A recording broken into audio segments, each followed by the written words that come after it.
तुम्ही त्याचा बराच पाठपुरावा केला होता. आपली काय प्रतिक्रिया? मुळात हा मुद्दा तुम्ही उपस्थित केला त्यावेळीची स्थिती काय होती आणि आता जेव्हा हा बदल झालाय तर तुम्हाला काय अपेक्षित आहे?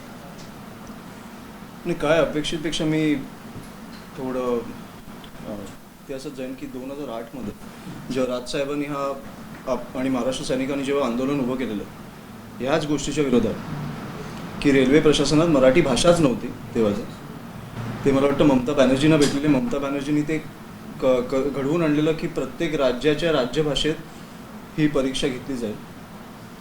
हे तेव्हा झालेलं आणि त्याला खरं तर सर्वप्रथम राजसाहेबांच्या आणि महाराष्ट्र सैनिकांचं म्हणजे तिकडनं ती सुरुवात झाली. त्यानंतर 2017मध्ये आणि 19मध्ये ह्या ज्या भरत्या झाल्या त्या मराठीत झाल्या, 23मध्ये झाल्या त्या मराठीत झाल्या. आता 26मध्ये काय झालं मला ह्यांना कळलं नाही. फक्त इंग्लिश आलं, हिंदी आलं आणि कन्नड आलं. मराठीला का डावलण्यात आलं मला कळलं नाही या प्रक्रियेत. तर मला वाटतं कुठेतरी आपण कितीही विचार केला की चुकून झालं असेल वगैरे, हे चाचपडून बघतायत असं मला वाटतं. की तुमचं लक्ष आहे का? तर आज मला रेल्वे प्रशासनाला सांगायचं की आमचं मरेपर्यंत महाराष्ट्रावर लक्ष असणार. हे सतत चाचपडून बघू नका, ह्याच्यापुढे मराठीतच झालं पाहिजे. आमचं ह्या वेळेला फक्त पत्र आलेलं, नाही तर तुमच्या परीक्षा वगैरे कुठे होतात हे आम्हाला सगळं माहिती आहे, कशा बंद करायचं ते पण माहिती आहे. याची गरजच नव्हती. आणि ह्याचं सर्वप्रथम मी श्रेय महाराष्ट्र सैनिकांना देईन, लोकांना देईन आणि तुम्हाला पण देईन, कारण तुम्ही ज्या प्रकारे हा विषय उचलून धरला त्याच्यामुळे रेल्वे प्रशासनाचं पण अभिनंदन, पण तुमचं पण अभिनंदन. खरं तर म्हणजे हा विषय म्हणजे जसं तुम्ही सांगितलं की तुम्ही म्हणता की चाचपडून बघितलं जातं, तर ते चाचपडण्यामागे काही विशेष कारण आहे असं की आपल्याला मुंबईमधनं बाहेर काढायचं, मराठी माणसाला मुंबईमधनं बाहेर काढायचं. हे राजसाहेब वारंवार बोलत आले की ते दर गोष्टीला आता हिंदी सक्ती शाळांमध्ये ते चाचपडून बघतात की तुमचं लक्ष आहे का सक्ती करायची तुम्हाला? इतर कुठच्या राज्यात अशी सक्ती आहे हिंदीची? त्याच्यामुळे मराठी सक्ती जी केली आहे ती पहिली सक्ती लादवून तर घ्या शाळांमध्ये. प्रत्येक शाळेला मराठी भाषा ही शिकवली पाहिजे. हा GR काढला आहे सरकारने, मला वाटतं उद्धव साहेबांच्या काळात आला तो, हो ना? ते लादवून तर घ्या. दुसरी भाषा कुठची आणताय? त्याच्यामुळे मला वाटतं की हे चाचपडून बघतात. आपण जागे आहोत ह्याच्यासाठी मला वाटतं सर्वप्रथम तुमचे आभार. अगदी तसाच तर विषय येतोय रिक्षा टॅक्सी चालकांचा की मराठी भाषा त्यांना आलीच पाहिजे. काही जण आंदोलन करतायत, त्यांचं म्हणणं आहे की अशी सक्ती लादू नका. खास करून गुणरत्न सदावर्ते आणि शशांकरावच्या संघटना त्यांचं म्हणणं आहे की अशी सक्ती लादली गेली नाही पाहिजे. तर दुसरीकडे परिवहन मंत्री म्हणतात की आम्ही अभ्यासक्रम किंवा मराठी भाषा शिकवण्यासाठी वर्ग चालू, पण मराठी भाषा सक्ती 1 मेपासून झालीच पाहिजे. काय तुम्हाला वाटतं की त्यांचं कंपल्सरी करणं किंवा त्यांना बंधनकारक करणं हे अडचणीचं ठरू शकतं? अडचणीचा अजिबात ठरणार नाही. म्हणजे जे सरकारचा निर्णय आहे तो अतिशय योग्य निर्णय. मग इकडे तुम्ही बोलता ना भूमिका बदलता, इकडे सरकारने जर चांगली भूमिका घेतली आहे तर आम्ही त्याला पाठिंबा देतो की इकडे मराठी माणसाला प्राधान्य मिळालं पाहिजे. किंवा मराठी जे भाषा शिकण्याचा प्रयत्न करत आहेत, जे राजसाहेब वारंवार बोलतात की तुम्ही इकडे ह्या राज्यात वाढला आहे, तुम्ही तुमचं बिझनेस किंवा तुमचं उद्योगधंदे ह्या राज्यात चालू आहे, तुम्हाला इकडची भाषा नको यायला. हा सरकारने निर्णय घेतलेला अतिशय योग्य आहे आणि आम्ही त्या विरोधात ते आंदोलन करणार. उत्तर भारतीय आंदोलन म्हणजे काय? 4 मे पासून जाऊ दे, काही फरक पडत नाही. मी कालपासून अनेक गोष्टी व्हिडिओज वगैरे बघतोय, रील्स बघतोय. मी जे रिक्षा चालकांचे, मराठी रिक्षा चालकांचे जे व्हिडिओज बघतोय त्यांचं म्हणणं आहे आम्ही 8पर्यंत रिक्षा चालवायचो, आम्ही 12पर्यंत चालू, पण आम्ही नागरिकांना त्रास होऊन देणार नाही. ह्याच्यासाठी खरं तर हॅट्स ऑफ त्यांचे. हे जे व्हिडिओज बघतोय मी, मला खरंच आनंद होतोय की आपले मराठी लोक पण त्या प्रकारे उतरत आहेत. त्याच्यामुळे ह्या आंदोलनाचा काही फरक पडणार नाही आहे. फक्त मी एक सांगतो, आंदोलन संप करून करा तुम्ही. जर आमच्या लोकांच्या अंगावर आलात तुम्ही तर रस्त्यावर मारणार. तुम्ही संप करा, तुम्ही रिक्षा चालवू नका, तुम्ही काय वाटेल ते करा, मराठी भाषा शिकायला घ्या पाहिजे या संपामध्ये. पण तुम्ही जे रिक्षा चालवत आहेत, जे मराठी लोक रिक्षा चालवत आहेत त्यांच्या अंगावर आला तर रस्त्यावर मारणार.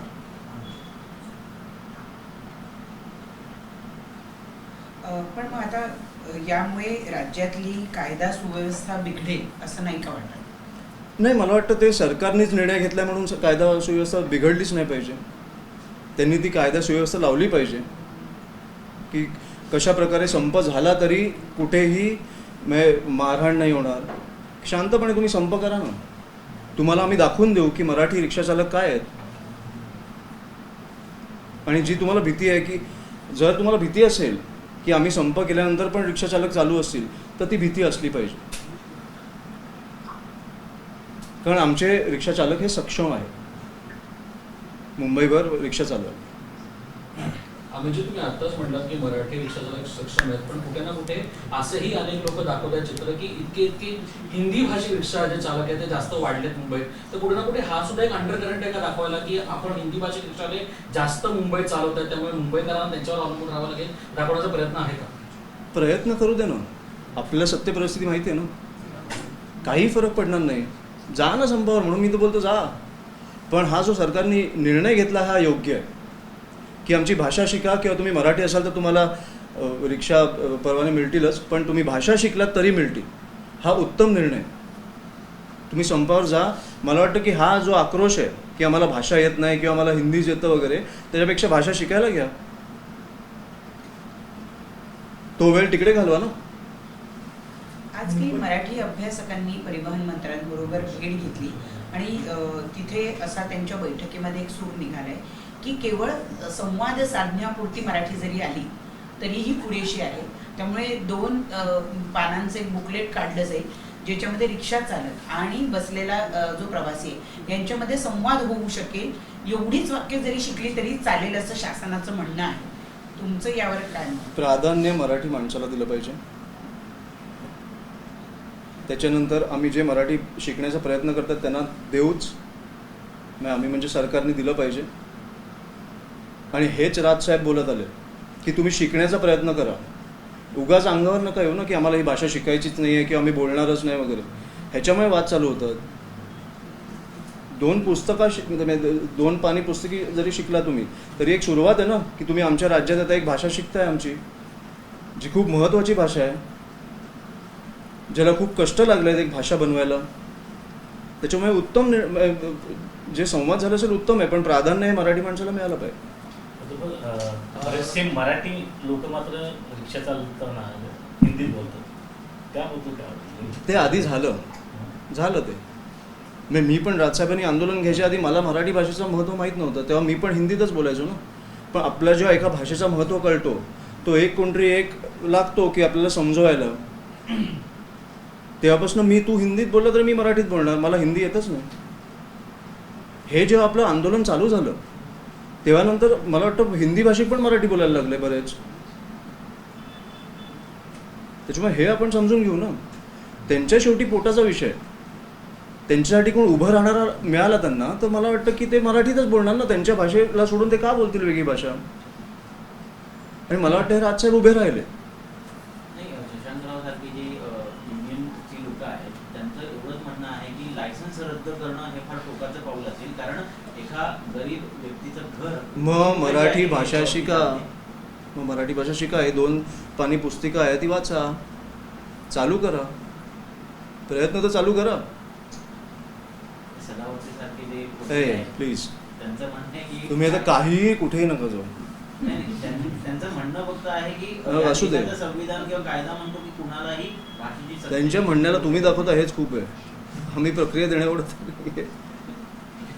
प्रतिक्रिया देण्यावर. विषय जो परवापासून खूप गाजतोय, भाजपचं एक नारी शक्तीचं आंदोलन झालं बरोबर. त्या आंदोलनामध्ये एका आईचं एका सर्वसाधारण महिलेचं मला कळलं विषय. उद्रेक झाला. हो.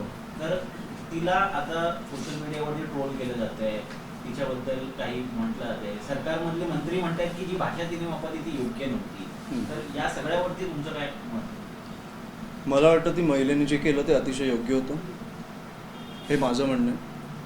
पक्षाचं नाही, कारण तुम्ही मला विचारलं आहे. राजसाहेबांना तुम्ही विचारलं ते पक्षाचं म्हणणं असेल, पण माझं म्हणणं आहे त्या महिलेने केलं ते अतिशय योग्य होतं. तुम्ही 3 तास ट्रॅफिक अडवून कुठचंही आंदोलन घेणं. आणि पहिली गोष्ट, तुम्ही जेव्हा आंदोलन घेता, मी त्या आंदोलनाच्या जो हेतू आहे त्याच्याच विरोधात आहे. एक हेतू असतो आंदोलनाचा की तुम्ही लोकांसाठी आंदोलन घेताय. जेव्हा राजसाहेब आंदोलन घेतात तेव्हा त्याच्यात महाराष्ट्र सैनिक पण असतात, पण महाराष्ट्राची एक जनता पण असते. त्याच्यामुळे एक खूप महत्त्वाच्या विषयावर आंदोलन घेतलं जातं. हे जे आंदोलन आहे हे त्यांना पचवता नाही आलं आहे की भाजप हरली आहे, एक पक्ष हरला आहे. आणि याच्यात काही मोठी गोष्ट नाही आहे. तुम्ही एक सत्तेधारी पक्ष असतो, एक विरोधक पक्ष असतो. सत्ताधारी ह्यावेळेला हरलं, लोकांना नाही पटलं, त्याच्यामुळे तुम्ही त्या निवडणुका चालू आहेत म्हणून ते जे आंदोलन तुम्ही वेगवेगळ्या राज्यांमध्ये घेताय, ह्या राज्यांमध्ये तुम्ही 3 तास ट्रॅफिक थांबवून ती महिला, मी जे ऐकलं आहे, तुम्ही आता बोलला की ट्रोल केलं जातं, चाळीत राहणार नव्हतं. मला वाटतं की त्या महिलेबद्दल मी जेवढे चांगले रील्स बघितलेत हे 1-2 दिवसात, ते चारित्र्य तुम्ही जे बोलताय की ट्रोल केलं जातं, हे कोण करतं हे पण आपण बघितलं पाहिजे. त्यांना तिकडे काही बोलता नाही आलं आंदोलनामध्ये भाजपच्या लोकांना, म्हणून ते ट्रोल करताय, कारण त्यांना कळलं की ती महिला बरोबर बोलत होती.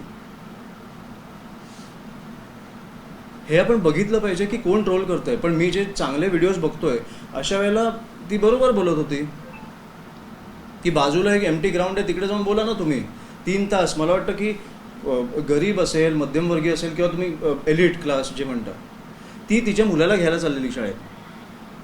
आता शाळेत मुलाला घ्यायला जाताना उशीर झाला तर मी अनेकदा मुलाला घ्यायला जातो, मी उशीर झाल्यावर तो बिचारा असं बसलेला असतो, मला कळतं की काय जात असेल त्या मुलावर किंवा मुलीवर. ती 3 तास ट्रॅफिकमध्ये होती त्या आंदोलनामुळे. त्याच्यामुळे मला समजू शकतं हा आक्रोश कुठून येतो. पण आता लोक रस्त्यावर येऊन बोलायला लागले आहेत सरकारच्या विरोधात, हा खूप मोठं चांगलं संकेत आहे आपल्याला. 2 प्रश्न होते. पहिला प्रश्न म्हणजे मुंबईतल्या रिक्षा चालकांना भाजप आता मराठी शिकवणार आहे, यावर आपल्याला काय वाटतं? आणि सेकंडली, हा जो मराठीचा मुद्दा आहे, जो वोट बँक जी आपली, ती ठाकरेंकडेच आहे मुंबईत पाहायला गेलं. आता नेमक्या त्याच वोट बँककडे सत्ताधारी जात आहेत का, असे निर्णय घेऊन तुम्हाला काय वाटतं? मी अशा प्रकारे मी बघत नाही. कुठचाही निर्णय मी अशा प्रकारे बघत नाही की तुम्ही कुठची वोट बँक खेचायला चाललाय. तुम्ही जर महाराष्ट्रासाठी, मराठी माणसासाठी चांगलं करत असाल तर तुमचं स्वागत आहे. आणि भाजप ज्या प्रकारे आता मराठी शिकवणार आहे, ते तर महाराष्ट्र नवनिर्माण सेनेनी पण मला वाटतं बऱ्याच ठिकाणी आम्ही क्लासेस घ्यायला लागलो आहे की तुम्हाला येत नसेल तर शिका, मीरा भाईंदरमध्ये वगैरे, तर तुम्ही शिका भाषा. संपावर जाणं हे तुम्हाला पर्याय वाटत असेल तर जा, आमच्या अंगावर नका येऊ. तुम्हाला आम्ही दाखवू आमची ताकद काय. ठीक आहे. एबीपी माझा, उघडा डोळे बघा नीट.